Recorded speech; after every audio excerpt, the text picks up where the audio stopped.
Making more houseplants from your existing plants is so easy to do, and it's free. This method is also called propagation. I'm going to show you how to propagate your plants in 3 easy ways. So if you think this video is helpful for you, let's get going. There are 3 main ways to propagate your houseplants to make more plants. I'm going to show you how to divide this peace lily by root, and I'm going to show you how to propagate this begonia tamaya by stem. I have this beautiful jade plant that I'm going to show you how to propagate by leaf. Let's start with leaf propagation. Jade plants can either be propagated by stem, by taking a stem cutting and popping that in water, or you can pop the stem directly into soil once you've let that cut heal over. But for today's video, I'm going to show you how to propagate by leaf, and it's so easy to do. You want to make sure that the plant is already an existing, quite a mature, healthy plant, because if you take leaf cuttings or propagate from a plant that might be diseased, full of pests, then the likelihood is that your cuttings won't take root and won't survive. So for this plant, I just nip off the leaf simply like that.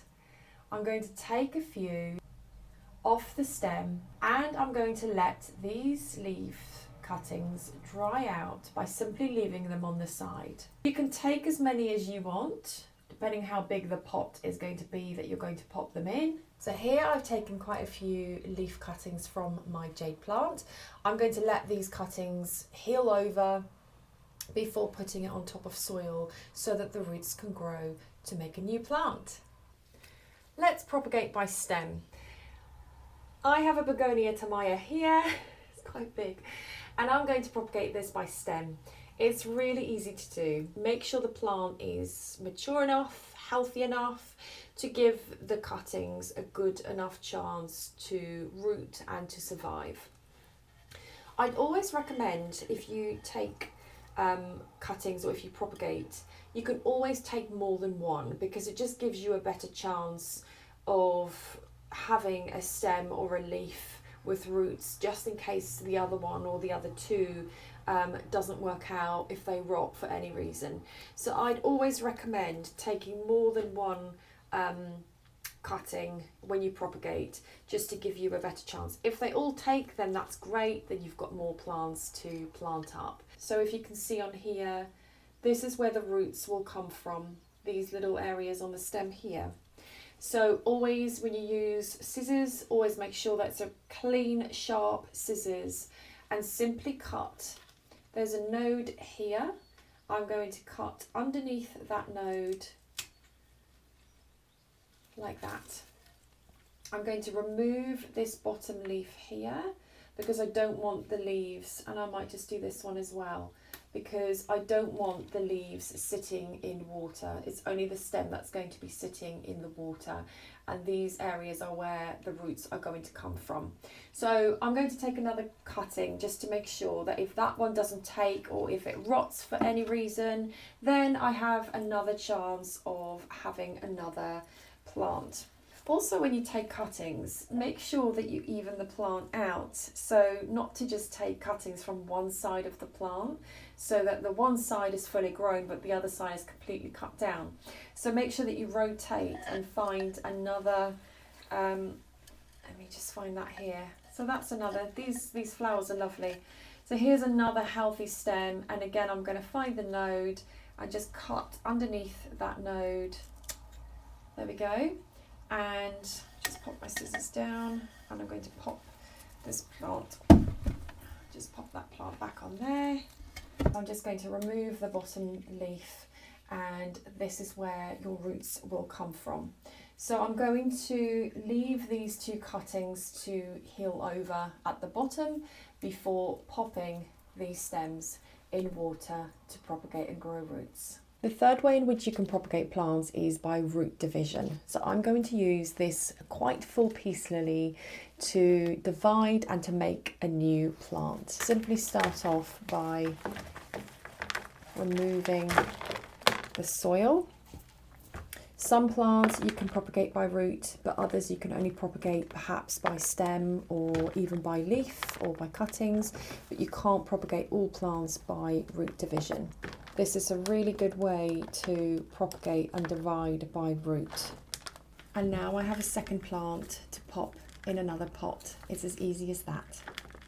So I'm going to pop this up, and these cuttings, if you propagate and make more plants, you can either keep it for yourself, or it's a great way to gift a plant to a friend, to a colleague, or to anyone for free. You don't need to spend any money to buy new plants. You may need to spend a bit of money for, to make up soil, to pot up your new plants, but it's a great way to make plants for free and not to spend too much money. I'm using a coir pot here, but again, if you want to save on what you spend, most garden centres now have a free bin where all the plastic pots that people don't want get thrown in there, so anyone can go and help themselves. It's a great way to recycle plastic, great way for you to get new pots if you don't want to spend money on plastic pots. But there we go. I've got a free plant now all potted up, which I might gift to a friend for her birthday coming up. It's been a few hours since I've propagated these begonia cuttings. The stems, you can tell, are already quite healed over. It gets a bit dry at the end. Then you know they're ready to go into water. So I've got this lovely propagation vase. I will link where I got this from below. And I'm just going to use some fresh water to fill that up. It is quite precarious. There we go. Oh, I've only got 2 cuttings. I need a third one to match up my vase. Anyway, I'll take another one. But these cuttings are now going to go stem into water, and I'll pop this in a bright room out of direct sunlight. I'll change the water every week, because if you leave the water, you'll soon find that green algae will form, and that's not great for the cuttings. So if you do take a stem cutting and pop it into water to propagate, make sure that you change the water weekly, and if you can, use rainwater. If you can't, then tap water is absolutely fine. You can use anything to propagate with. You don't need such a fancy vase. You can use jam jars, old glasses, anything that you think you don't need anymore, you can use it for a propagation vase.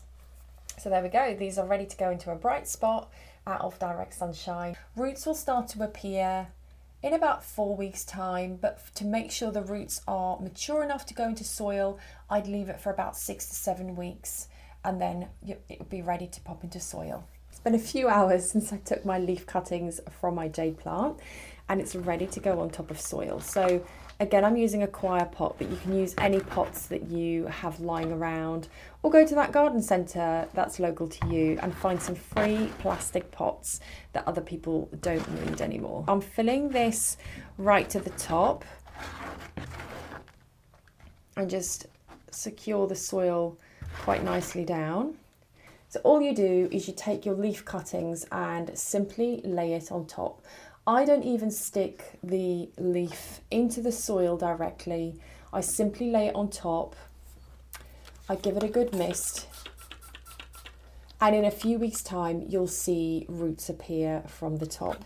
Once those roots are out, you can turn them around and stick them directly into the soil, and it will produce a beautiful, full jade plant in a few years' time. If you're propagating using any of these methods, let me know. I'd love to hear how you get on. I'll see you next time. Bye.